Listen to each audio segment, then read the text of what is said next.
a growth-oriented budget. From a common man perspective, of course, that's a disappointing. But from an economist perspective, from looking at the balance sheet perspective, that's a well-balanced. The Union Budget 2022, presented by Finance Minister Nirmala Sitharaman, is being hailed by some as a progressive budget, but has left the common person disappointed. NEWJ's 𝗱𝗱 spoke to Economist Dr. Arun Singh to break down the announcements in the budget.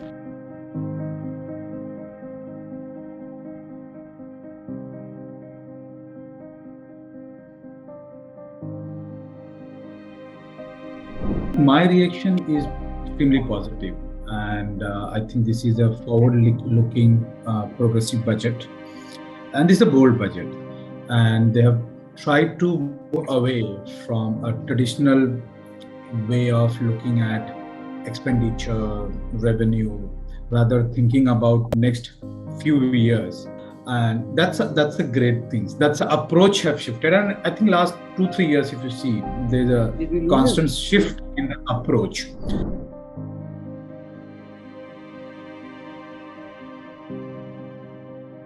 I'm an economist second, but I'm a common man first, right? And in fact, when we were watching, and every year we basically pay special attention during those personal taxation front, and that's disappointing. That's certainly because there's a high expectation we had, especially during the pandemic days. There was a multiple concern we have faced for what we call the disposable income and the job losses. So that was expected. But look at the scenario. Look at from a government balance sheet perspective.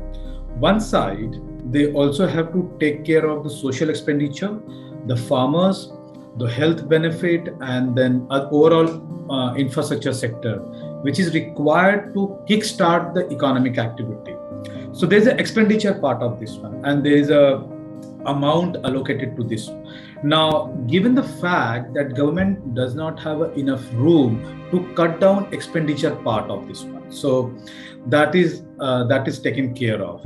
Now, other side of the equation, if we talk about the revenue, we have just tax revenue here. The privatization and then what we have seen is not a huge success so far, and that's one concern we have seen in the last many years. The idea here, what I was trying to say, that they cannot bring down the expenditure piece, and there is not enough room to improve revenue front.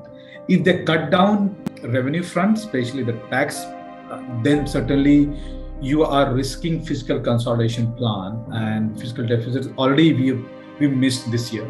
From a common man perspective, of course, that's a disappointing. But from an economist perspective, from looking at the balance sheet perspective, that's a well balanced. I would give a benefit of doubt to the government that they do not have enough revenue option, so as they can't cut down those revenue stream.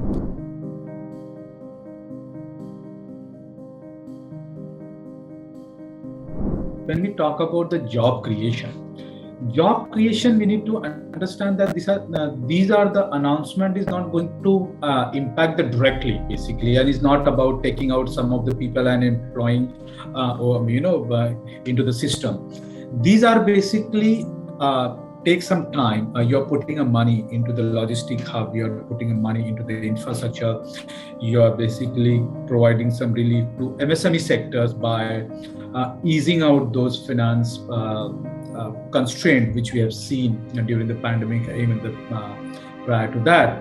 Those are announcements, whether you talk about the capacity expansion, whether support to the MSME, startup, and other element. These are a sector which is tagged as a high job creation. What is required at this point of time is basically implementation of those expenditure plans.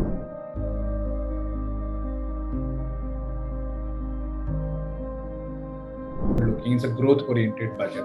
From an economic sense, if I have to give, I basically rate this budget 8 out of 10.